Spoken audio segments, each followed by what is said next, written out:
Suka dia memuji. Memuji kepada siapa? Alal muhsin, atas orang yang berbuat baik, bizikri ihsani, dengan menyebut-nyebut kebaikannya.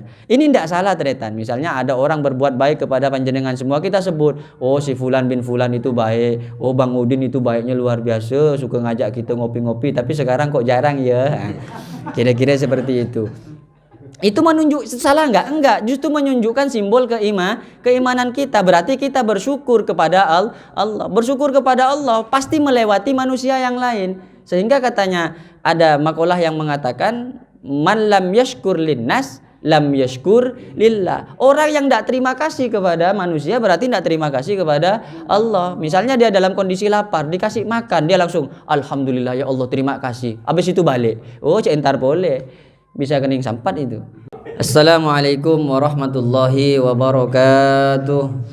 Bismillahirrahmanirrahim. Alhamdulillah wassalatu wassalamu ala Rasulillah sayyidina Muhammad ibn Abdullah wa ala alihi wa ashabihi wa man tabi'a sunnatahu wa jama'atahu wa la haula wa la quwata illa billah. Amma ba'du, hadratal muhtaramin wal muhtaramat al a'izza, yang saya muliakan, yang saya hormati dan yang saya banggakan, para hadirin sekalian, khususnya kepada para jamaah Istiqomah Jamiah Rotibul Haddad, alumni, wali santri dan simpatisan Pondok Pesantren Salafiyah Safiyah Sukorejo Situbondo, dan juga para hadirin semua, khususnya kepada Dewan Provinsi Kalimantan Barat Haji Matnawir atau yang dikenal dengan Haji Babe. Mudah-mudahan kita semua senantiasa dijaga dan dilindungi oleh Allah Subhanahu wa taala serta mendapat syafaat baginda Rasulullah Muhammad sallallahu alaihi wasallam.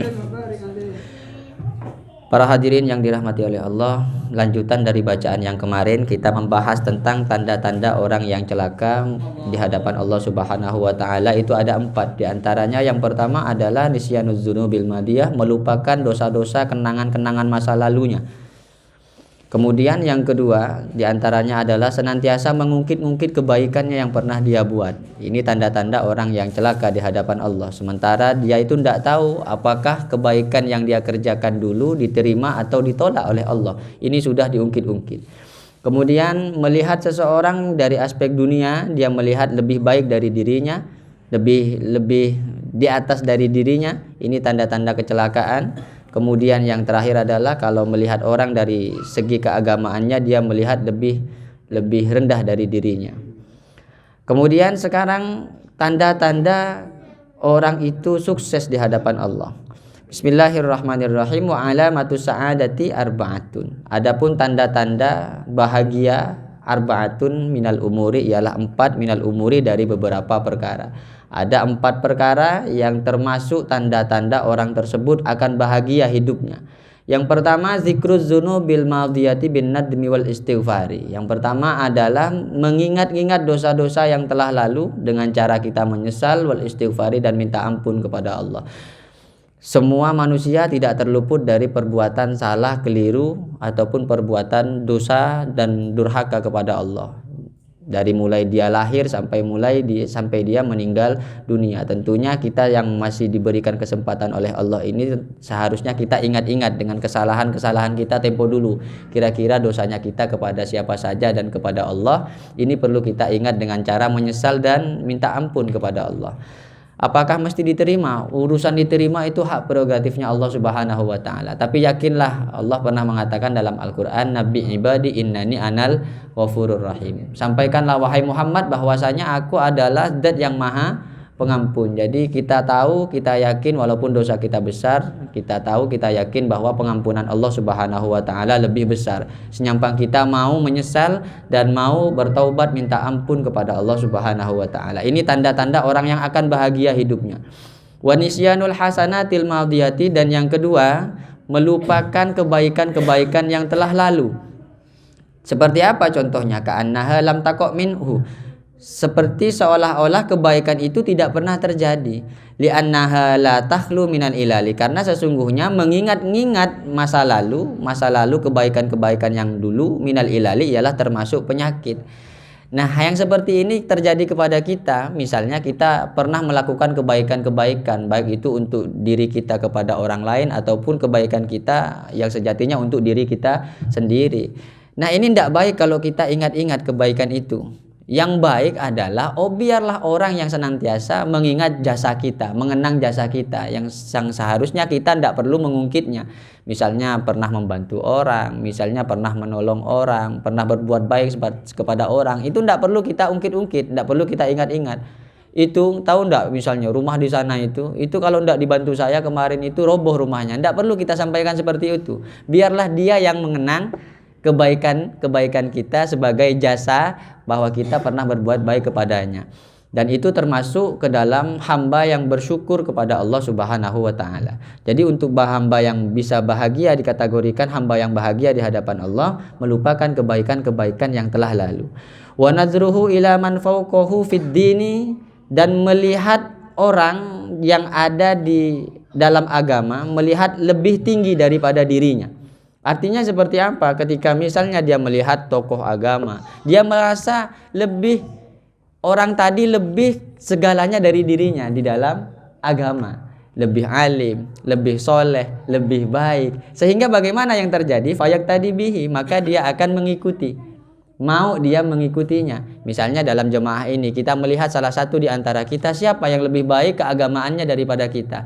Misalnya kita melihat Bang Mardi lebih soleh dari kita, lebih baik dari kita. Seharusnya seperti itu. Sehingga kita mau mengikuti jejak langkahnya. Letoro aja. Jejak langkahnya kan begitu. Artinya melihat orang dari aspek agama, kita melihat dia lebih baik daripada kita. Sehingga apa? Kita mau berlomba-lomba di dalam kebaikan, mendekatkan diri kepada Allah. Wa nazruhu ila man dunahu fid dunya, dan senantiasa melihat orang yang lebih bawah daripada kita dari aspek dunia. Ketika dari aspek dunia kita tidak boleh melihat yang lebih tinggi dari kita semua. Wala tamuddanna ainaika ila ma matta'na bi, jangan suka menengadahkan kepala kita ke atas. Artinya kita melihat kita sudah diberi mobil, kadang masih pingin yang lebih layak dari mobil. Mobilnya sudah bagus, punya Avanza, pingin Pajero, punya Pajero, pingin Fortuner, punya Fortuner, pingin Alphard, punya Alphard, Al-Fatihah Mas. Ini kadang seperti itu. Kalau kita melihat ke yang bawah, kita sudah misalnya punya Fortuner, punya Pajero, kita melihat yang jalan kaki, kita melihat yang punya Avanza, niscaya kita senantiasa bersyukur kepada Allah. Apa yang terjadi? Fayashkurullah ta'ala ala ni'amihi ta'ala alaihi. Maka dia senantiasa bersyukur kepada Allah Subhanahu wa ta'ala atas nikmat-nikmat Allah yang telah diberikan kepadanya. Ini cara-cara agar supaya kita mendapatkan kebahagiaan di hadapan Allah Subhanahu wa taala dalam kondisi kita masih hidup di dunia ini. Wal maqalatus sadisatu asyarata, adapun maqalah yang ke-16 an ba'dil hukama'i, dari sebagian ulama-ulama ahli hikmah, beliau mengatakan anna sya'airul imani ay a'lamuhu arba'atun. Adapun sesungguhnya simbol-simbol keimanan, ai a'lamuhu, artinya simbol-simbol keimanan, arba'atun minal a'mali, ialah 4 daripada beberapa perbuatan-perbuatan. Ini yang buat saya heran, ini yang senantiasa disampaikan 4 ini, mungkin ada yang tahu ya Tretan. Dari dulu kita bahas 4 semua ya. Arba'atun. Ini hadis berikutnya ini 4 semua. Kira-kira ada hal yang istimewa mungkin di angka 4 itu. Mungkin ada juga dalam panggilan atau berlaku. Minan nisa masna wa sulasa wa ruba. Orang menikah maksimal berapa orang? 4 orang. Ini sangat. Ini ada mungkin angka istimewa di nomor 4 ini.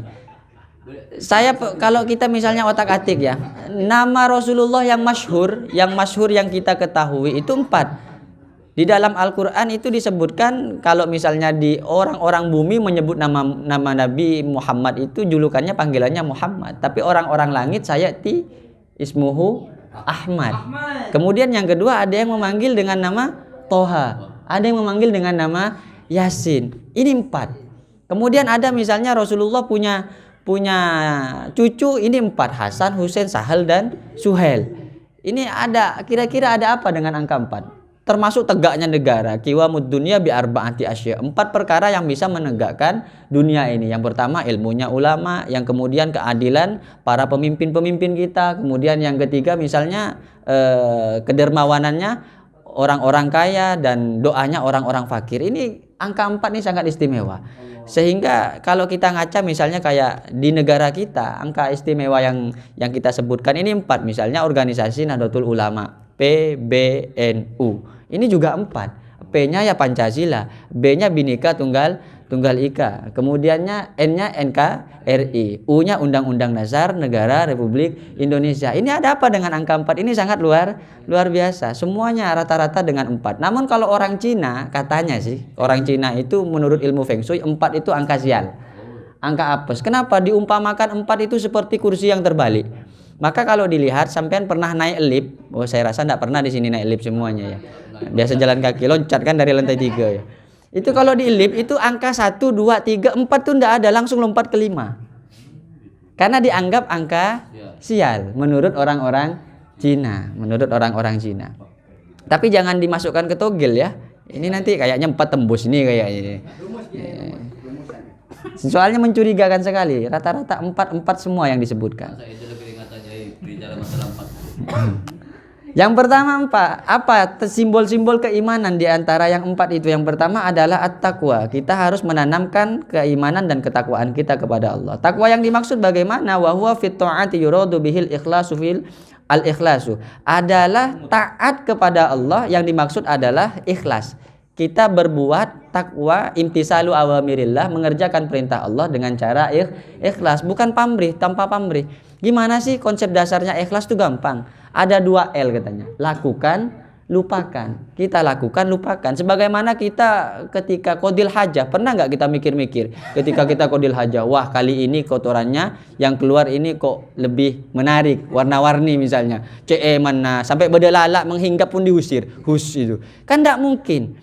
Nah, kira-kira konsep paling sederhana kita membahas masalah ikhlas ya begitu, ya kita kerjakan, kita lupakan. Insya Allah termasuk tanda-tanda orang yang akan bahagia. Tapi kalau kita ingat terus, jadi seolah-olah menjadikan bumerang pada diri kita, dan keikhlasan itu bisa merongrong kita menjadi mengurangi pahala kita. Pahala kita akan berkurang. Kemudian wafil ma'siyati yuradu bihi at-tarku wal hadaru.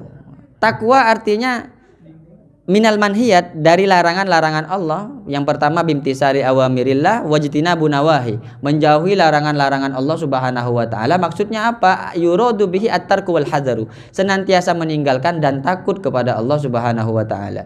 Wakila, dan ada yang mengatakan bahwa huwa adapun at-taqwa muhafadzatu adzabi syariah, adalah senantiasa menjaga tata krama syariah.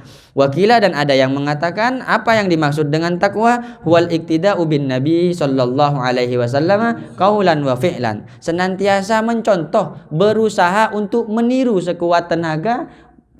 Meniru kepada apa? Meniru kepada perbuatan dan perkataan baginda Nabi Muhammad sallallahu alaihi wasallam. Baginda Nabi kalau berkata lemah lembut, baginda Nabi kalau berucap halus, baginda Nabi tidak pernah berkata kasar. Baginda Nabi kalau berbuat juga demikian. Maka kita contoh sebisanya.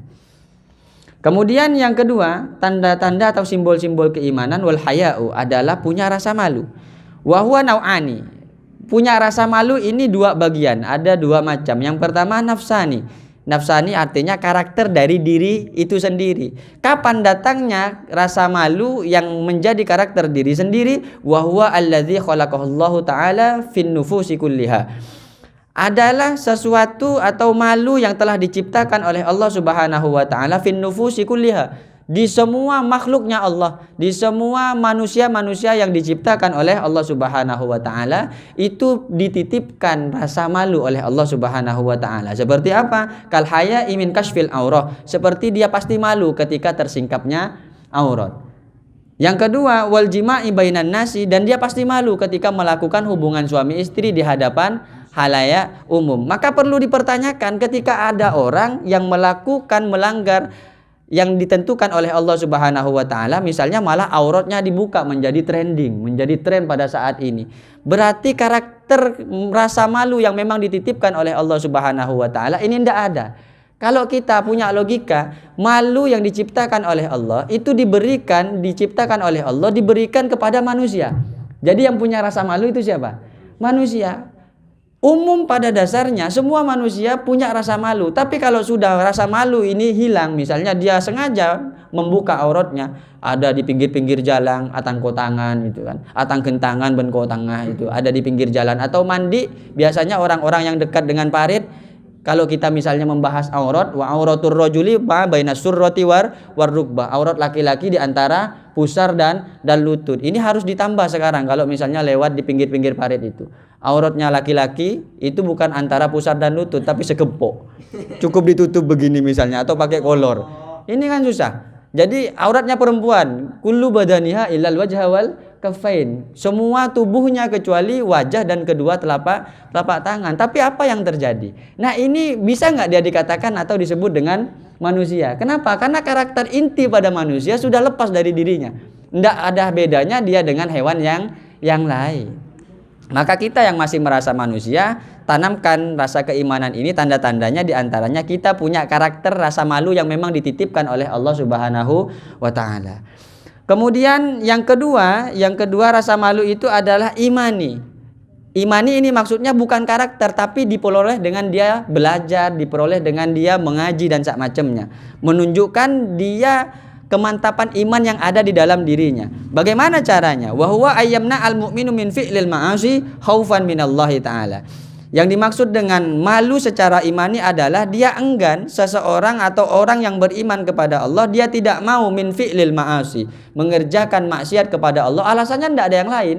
Khaufan minallahi ta'ala, karena takut kepada Allah Subhanahu wa ta'ala. Ini simbol-simbol keimanan yang kedua. Kemudian yang ketiga wasyukru, senantiasa menanamkan rasa syukur kepada dirinya. Bagaimana rasa syukur yang disebut? Wa huwa as-sana'u 'alal muhsin bi dzikri ihsani. Syukur yang dimaksud adalah as-sana', suka dia memuji kepada siapa? 'Alal muhsin, atas orang yang berbuat baik, bi dzikri ihsani, dengan menyebut-nyebut kebaikannya. Ini tidak salah tretan. Misalnya ada orang berbuat baik kepada panjenengan semua, kita sebut, oh si fulan bin fulan itu baik, oh Bang Udin itu baiknya luar biasa, suka ngajak kita ngopi-ngopi, tapi sekarang kok jarang ya. Kira-kira seperti itu. Itu salah enggak? Enggak, justru menunjukkan simbol keimanan kita. Berarti kita bersyukur kepada Allah. Bersyukur kepada Allah pasti melewati manusia yang lain. Sehingga katanya ada makalah yang mengatakan man lam yashkur linnas lam yashkur lillah. Orang yang tidak terima kasih kepada manusia berarti tidak terima kasih kepada Allah. Misalnya dia dalam kondisi lapar, dikasih makan, dia langsung alhamdulillah ya Allah terima kasih. Habis itu balik. Oh, entar boleh. Bisa kening sampat itu, bisa kena lempar. Kenapa? Dia tidak terima kasih sama orang yang memberi dia makanan. Langsung terima kasihnya kepada Allah. Sejatinya terima kasih yang seperti ini tidak dikategorikan rasa syukur. Kenapa? Karena harus melalui manusia yang memberikan nikmat tadi. Ini yang pertama. Maka fal abdu yashkurullah ta'ala, maka adapun seorang hamba senantiasa bersyukur kepada Allah Subhanahu wa ta'ala, ay artinya yusni alaihi bi zikri ihsanihi, senantiasa memuji kepada Allah Subhanahu wa ta'ala bi zikri ihsanihi, dengan menyebut-nyebut kebaikan-kebaikan yang diberikan oleh Allah Subhanahu wa ta'ala, alladzi huwa ni'matun, berupa nikmat-nikmat yang diberikan oleh Allah. Kemudian simbol yang terakhir, yang keempat adalah sabar, wasabru, dan yang keempat adalah sabar. Bagaimana sabar ini? Wa huwa tarkus syakwa, meninggalkan berkeluh kesah, tidak mau mengadu. Bagaimana yang dimaksud tidak mau mengadu? Tarkus syakwa min alamil balwa, tidak mau berkeluh kesah min alamil balwa, dari pedihnya ujian-ujian yang diberikan oleh Allah. Mengadu ke siapa dia tidak mau? Li ghairillahi ta'ala, kepada selain Allah. Maka kalau dia mendapatkan musibah, tujuan pertama untuk pengaduan dirinya adalah Allah Subhanahu wa ta'ala. Ini yang dimaksud dengan sabar. Jadi kalau kena musibah apa-apa dan sak macamnya yang menjadi mudarat bagi dirinya, dia tidak pernah mengadu kepada orang lain. Ini orang tersebut dikategorikan sebagai orang yang sabar.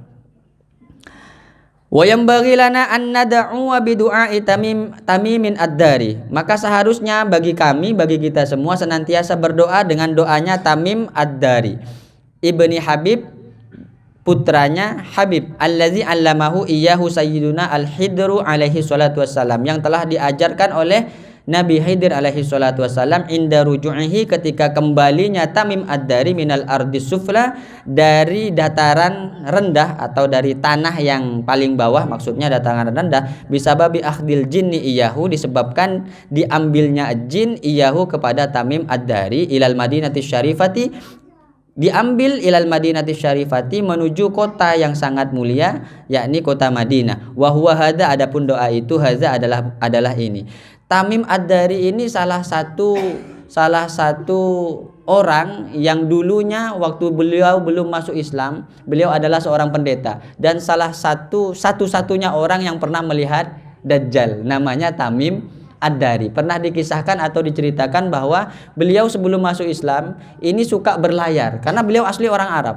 Beliau suka berlayar, kemudian pada satu saat perahunya ini dihantam oleh ombak sehingga terdampar pada satu pulau. Di pulau itulah beliau melihat ada sosok besar yang dirantai tangannya, dirantai kakinya dan bertanya, "Kamu dari mana?" "Saya adalah orang Arab." Di Arab itu sudah ada enggak orang yang mengaku-ngaku sebagai nabi namanya Muhammad? Dijawab oleh Tamim Ad-Dari, "Iya." Kemudian apa yang dikatakan Dajjal? "Kalau begitu maka saya sebentar lagi akan bebas, sebentar lagi akan lepas atau akan keluar." Kenapa? Karena turunnya Dajjal ya akhir dari periode terutusannya Nabi Muhammad Sallallahu Alaihi Wasallam atau disebut dengan awal mula kemunculannya kiamat. Maka muncullah Dajjal. Ini yang pernah bertemu namanya Tamim Ad-Dari. Beliau pernah diajarkan doa oleh Nabi Khidir alaihi salatu wasallam. Boleh kita berdoa dengan doa ini. Bismillahirrahmanirrahim. Allahumma qonni'na, wahai Allah qonni'na, qanaahkanlah olehmu na kepada kami bima rozaktana, dengan sesuatu rozaktana yang telah memberi rizki siapa engkau na kepada kami.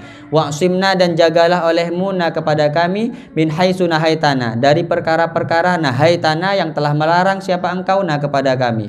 Wala tuhawwijna, dan janganlah membuat butuh siapa engkau na kepada kami, butuh ilaman agnaitahu anna, kepada orang-orang yang kaya yang mengayakan siapa engkau hu kepada man anna dari kami. Janganlah engkau membuat butuh wahai Allah kecuali hanya kepadamu. Janganlah engkau membuat butuh kami kepada orang-orang yang engkau kayakan kecuali hanya kepadamu.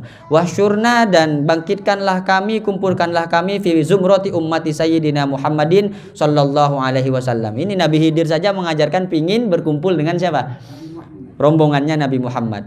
Wasyurna, dan kumpulkanlah kami fi zumrati ummati sayyidina Muhammadin sallallahu alaihi wasallam, di dalam golongannya, rombongannya umat Kanjeng Nabi Muhammad sallallahu alaihi wasallam, bikasihi, dengan mendapatkan gelas dari Nabi Muhammad. Faskina, dan minumkanlah wahai Allah na kepada kami. Wa min ma'asika jannibna, dan dari maksiat kepadamu wahai Allah, jannibna, jauhkanlah olehmu na kepada kami. Wa alat taqwa, dan atas takwa kepadamu wahai Allah, amitsna, wafatkanlah kami. Walid zikri, dan untuk berzikir kepadamu wahai Allah, alhimna, ilhamkanlah na kepada kami. Wa min warasati jannatin naimi faj'alna, dan dari mendapatkan jannatun naim, surga yang sangat indah, surga yang sangat nikmat, faj'alna, maka jadikanlah olehmu wahai Allah na kepada kami.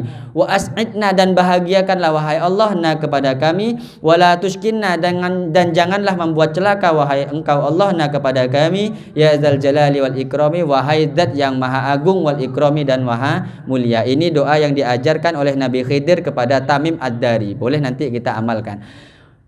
Terakhir, waruwiya annahu sallallahu alaihi wasallam, dan diriwayatkan dari Kanjeng Nabi Muhammad sallallahu alaihi wasallam qol zirwatul imani arba'u khilalin, adapun puncaknya iman arba'u khilalin ialah 4 perkara. Ini 4 juga.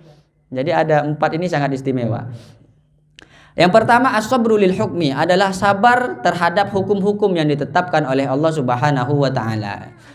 Disuruh sholat ya sabar, disuruh zakat ya sabar, ya disuruh puasa ya sabar. Itu tanda-tanda puncaknya iman. Waridho bil qadri, dan ridho dengan takdir Allah Subhanahu wa taala. Dikasih miskin ya ridho, dikasih kaya ya alhamdulillah juga ridho. Itu artinya kita mendapatkan puncak keimanan. Wal ikhlasu litawakkuli, dan ikhlas litawakkuli, penuh pasrah kepada Allah. Wal istislamu lirabbi, dan memasrahkan diri sepenuhnya lirabbi, kepada Allah Subhanahu wa taala. Rawahu Abu Nuaimin, meriwayatkan kepada hadis ini Abu Nuaim. Siapa? Al-Imam Abu Nuaim. Wal maqalatu sabi'ata asyarata wallahu a'lam bissawab. Al-Fatihah.